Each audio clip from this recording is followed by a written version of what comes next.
हर गांव की एक काली कहानी होती है और हमारे गांव की सबसे भयानक कहानी थी मंजुलिका की।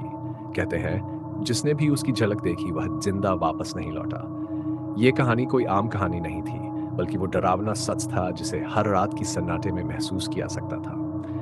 गांव के बीचों बीच एक पुरानी हवेली थी जहां मंजुलिका नाम लिया जाता था।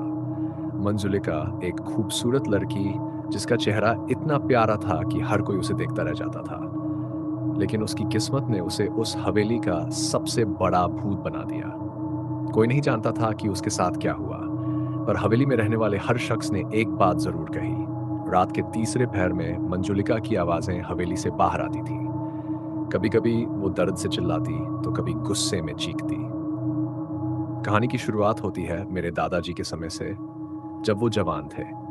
उस समय गांव के लोग हवेली के पास जाने से कतराते थे। मेरे दादाजी ने एक रात दोस्तों के साथ हवेली जाने की हिम्मत की। उन्हें यकीन नहीं था कि कोई भूत प्रेत होता भी है या नहीं। दोस्तों के साथ हंसी मजाक करते हुए वो हवेली के पास पहुंचे।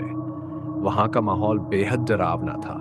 जंगल का सन्नाटा और हवेली की टूटी हुई खिड़कियां जो हवा के साथ खड़खड़ाती थीं। जब वो लोग हवेली के पास पहुंचे तो अचानक एक ठंडी हवा का झोंका आया और सारी खिड़कियां जोर से बंद हो गई। दादाजी के दोस्तों ने डरकर वहां से भागने का सोचा, लेकिन दादाजी ने जिद की कि वो हवेली के अंदर झांक कर जरूर देखेंगे। हवेली के बड़े दरवाजे को धक्का देकर उन्होंने अंदर जाने की कोशिश की और तभी एक अजीब सी आवाज आई, जैसे कोई लड़की हंस रही हो।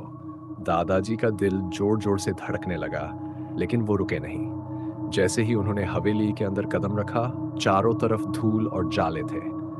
दीवारों पर बड़ी बड़ी दरारें थीं। तभी उनकी नजर एक पुराने आईने पर पड़ी। आईने के पीछे से किसी का चेहरा झलक रहा था। वो मंजुलिका का चेहरा था। उसकी आंखें लाल, बाल बिखरे हुए और चेहरा जर्द था। वो धीरे धीरे उनके पास आ रही थी। दादाजी ने मुड़कर भागने की कोशिश की, लेकिन जैसे ही उन्होंने दरवाजे की तरफ दौड़ लगाई, दरवाजा अपने आप बंद हो गया। मंजुलिका की डरावनी हंसी हवेली में गूंजने लगी।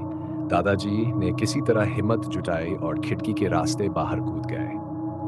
उनके दोस्तों ने देखा कि उनका चेहरा पीला पड़ गया था और वो कांप रहे थे। जब वो घर लौटे तो उनकी तबीयत बिगड़ गई और वो बुखार में तपने लगे। बिस्तर पर पड़े पड़े वो बार बार मंजुलिका का नाम बड़बड़ाते रहे। कुछ दिनों बाद दादाजी ने बताया कि मंजुलिका एक बेगुनाह लड़की थी जिसे हवेली के मालिक ने धोखा देकर मार डाला था। अब उसकी आत्मा बदला लेने के लिए उस हवेली में भटकती रहती थी। कहते हैं जिसने भी हवेली के अंदर कदम रखा वो कभी सही सलामत बाहर नहीं निकला। दादाजी की उस रात के बाद से उनकी तबीयत कभी ठीक नहीं रही और कुछ महीनों बाद उनकी मौत हो गई। आज भी गांव के लोग हवेली के पास जाने से डरते हैं, क्योंकि मंजुलिका की आत्मा वहां आज भी भटकती है और वो हर रात नए शिकार की तलाश में रहती है। अगर आप भी कभी उस हवेली के पास जाएं तो सुनाई देने वाली हंसी से सावधान रहें, क्योंकि मंजुलिका आज भी इंतजार कर रही है।